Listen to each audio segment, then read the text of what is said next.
ভুট্টা বীজ নিয়ে প্রতারণা করা হচ্ছে কৃষকের সঙ্গে, আর এতে মাথায় হাত পড়েছে কৃষকদের। এমন ঘটনা ঘটেছে লালমনিরহাটের হাতীবান্ধা উপজেলার টংভাঙ্গা এলাকায়। দর্শক, ভুট্টা বীজ, এই যে ভুট্টা বীজের কোম্পানি, তারা বিভিন্ন সময় কোম্পানির অজুহাত দিয়ে বাড়িতেই প্যাকেটজাত করে এই ভুট্টা বীজ কৃষকদের মাঝে বিতরণ করছে, আর এতে ধোঁকার মধ্যে পড়ছে কৃষকরা। শত শত বিঘা জমিতে এসব ভুট্টা বীজ রোপণ করে প্রতারণার শিকার হচ্ছেন কৃষকরা। বাহুবলী 555 পারফেক্ট এবং মাস্টার জাতীয় বীজ নিয়ে কৃষকরা প্রতারণার শিকার হচ্ছেন। অভিযোগ রয়েছে এই বাহুবলী বীজ বাড়িতেই প্যাকেটজাত করছেন আলামিন নামে এক ডিলার ব্যবসায়ী। আমরা কথা বলবো একজন খুচরা ব্যবসায়ীর সঙ্গে, কারণ এই খুচরা ব্যবসায়ীরা এসব ডিলারদের কাছ থেকে এই ধরনের বীজ নিয়ে প্রতারণার শিকার হচ্ছেন। দোষারোপ হচ্ছেন কৃষকদের কাছ থেকে এই সব খুচরা ব্যবসায়ী। আমরা একটু কথা বলবো আপনার সঙ্গে। আপনার এই দোকান কোথায় আছে? আমার দোকান ডাকালিগঞ্জ বাজারে। এই যে আপনি বীজ বিক্রি করছেন, আপনার বীজ নিয়ে কৃষকরা প্রতারণার শিকার হচ্ছে। কৃষকদের বীজ আজ 6-7 দিন হয় গাজাচ্ছে না। আসলে এই বীজটা আপনি কোথায় পেয়েছেন? আমরা ডিলারের মাধ্যমে নেই। কোন ডিলারের কাছে নিয়েছেন? বিভিন্ন কোম্পানির মাল বিভিন্ন কোম্পানির মাধ্যমে নেই। বাহুবলী বীজ কার কাছ থেকে নিয়েছেন? বাহুবলী বীজ নিয়েছি আলামিন ভাই থেকে। আলামিনের বাড়ি কোথায়? এই যে কাছাইপাড়া। আচ্ছা, এই বীজ আপনি বিতরণ করার পর কৃষকরা যে অভিযোগ করছেন আপনার কাছে? হ্যাঁ, করছে। আপনি কথা বলেন সেই ডিলারের সঙ্গে? ডিলারের সাথে কথা বলছে, মানে আমি নিয়েছিলাম ওই সাজু ভাইয়ের ওখান থেকে। সাজু ভাইয়ের সাথে কথা বলছে, তা সাজু ভাই বলছে যে ভাই বীজটার যদি তো সমস্যা হয়েছে, তা তুমি এক কাজ করো, আপাতত তুমি বীজ দাও কৃষকে। আমি বীজ দিলাম। কোন বীজ দিয়েছেন? মানে আপাতত মার্কেট থেকে কিছু বীজ কিনে এনে কৃষককে বীজ দিছি গাড়ার জন্য। অন্য বীজ দিয়ে আপাতত আমি কৃষককে থামাচ্ছি। কৃষক তো মানে না, এরকম একটা পরিস্থিতি তৈরি আসলো।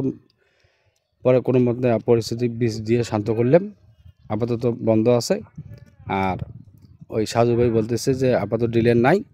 তা আমি বললাম যে ভাই আমি এতগুলো বীজ বিক্রি করছি, আমি তো একটা খুচরা দোকানদার, এখন এই যে আমি কি করব? আমি প্রতারিত, আবার কৃষকও প্রতারিত, এটা সমাধান দেন। তা সাজু ভাই বলছে ভাই 1-2 দিনের মধ্যে সমাধান হবে, আপনি একটু অপেক্ষা করেন, আপনি আপাতত বীজ দেন কৃষককে।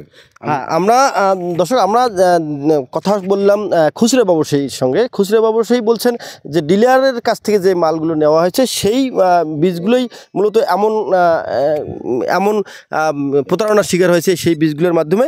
আমরা যদি আরেকটু কথা বলি কৃষকের সঙ্গে, যে যারা এই বীজ রোপণ করেছিলেন এবং তাদের কি অভিযোগ, আসলে এই বীজগুলো আপনারা আসলে কার কাছ থেকে নিয়েছিলেন এবং কি বীজ নিয়েছিলেন? যে বীজগুলো আমি নিয়েছিলাম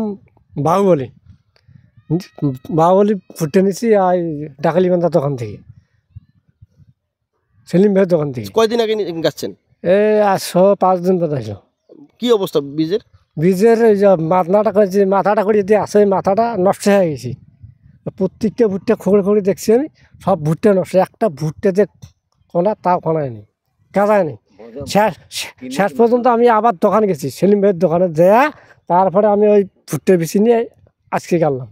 আমরা আরেকটু কথা বলবো আরেকজন কৃষকের সঙ্গে। যদি আপনি ভুট্টা বীজ গাছছেন, কয় বিঘা জমি গাছছেন আপনি?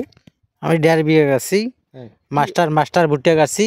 আজকে 7 দিনে হলো বীজই কোনো গাজায়নি, একটা ভুট্টাও গাজায় নাই। সেই ভুট্টা বীজ হলো এই যে দেখা যাচ্ছে, আমি এখনই তুললাম। দর্শক, আমরা কৃষকের সঙ্গে কথা বলেছি। আমরা যদি একটু বিস্তারিত বলি, যে উত্তরবঙ্গের জেলা লালমনিরহাট, এই জেলায় ভুট্টা দিয়ে মানুষ স্বয়ংসম্পূর্ণ হওয়ার চেষ্টা করে।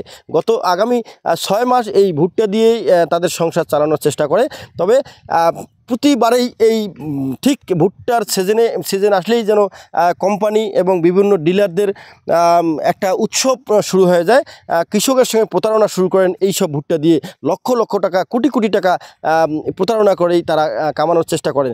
তবে কৃষকরা বরাবরই প্রতারণা হলেও কৃষি অফিস থেকে এ ধরনের কোনো প্রতারণার যারা করছে তাদের বিরুদ্ধে কোনো ব্যবস্থা নেওয়ার কোনো ধরনের তাদের আমরা অবস্থা দেখিনি। যে এখন পর্যন্ত কোনো কৃষি কর্মকর্তা এই সমস্ত কৃষকের তদারকিও করেনি, বা যারা প্রতারণা করছে বীজ দিয়ে তাদের বিরুদ্ধে কোনো ব্যবস্থা নেওয়ারও উদ্যোগ দেখিনি। আগামীতে কৃষকরা যেন প্রতারণার শিকার না হয়, তাদের সুখে দুঃখে থাকবেন কৃষি অফিসাররা, এমনটাই প্রত্যাশা করছেন কৃষির সঙ্গে যারা জড়িত সেই কৃষকরা। M A Rahim, news channel 24 Lalmonirhat.